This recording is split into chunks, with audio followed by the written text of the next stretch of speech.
Tuyimiridde Kabaka kasirimu tugenda tuseeseetuka okuva gye twali.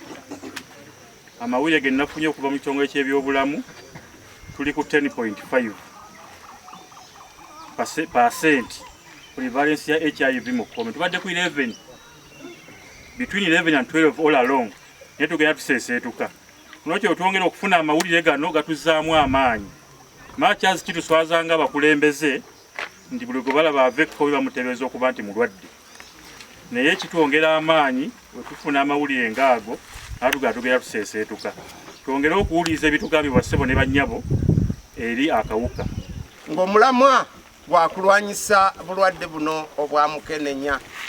Tukimanyi bulungi nti ekizinga kyaffe kino bye bimu ku bitundu ebisinga okuwaŋŋamamu omulabo ono mukenenya. Twebaza olwa Ssaabasajja okulengerera ewala n'alonda omulamwa guno ogw'okulwanyisa obulwadde buno. Tubakubiriza mwenna bannakizinga kino ekya Koome okujjumbira n'okwatirwa wamu ne Ssaabasajja Kabaka okulwanyisa omulabo ono. Tukolere wamu tulabe nga tusobola okulwanyisa omulabo ono omujja mu Koome. Tukimanyi bulungi nti Koome kimu ku bitundu ebirimu obuzibu buno. Ffe ng'abasajja tukubirizibwa naddala okubeera abasaale mu kulwanyisa omulabe ono. Tulwanyise mukenenya.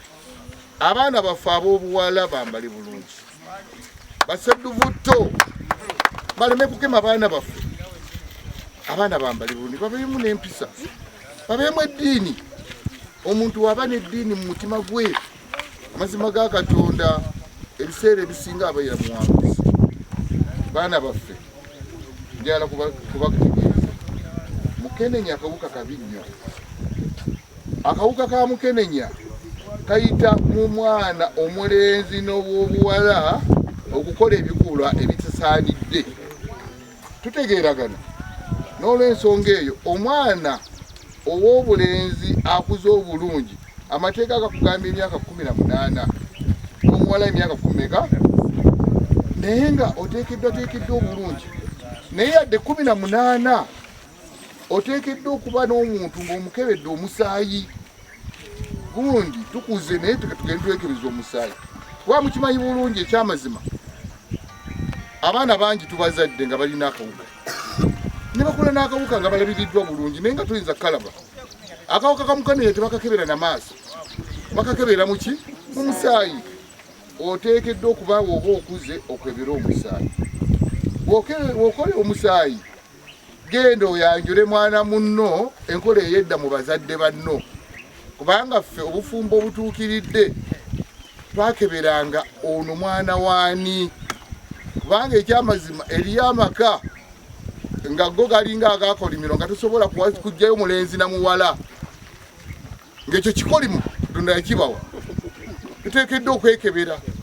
Abamu oba bituufu nga basezi, abamu nga babbi, abamu nga balina ebikolimu ebibasikira. So okwekebera kikulu n'okwebuuza ku bakadde baffe ki ne tubeera ne family etuukiridde.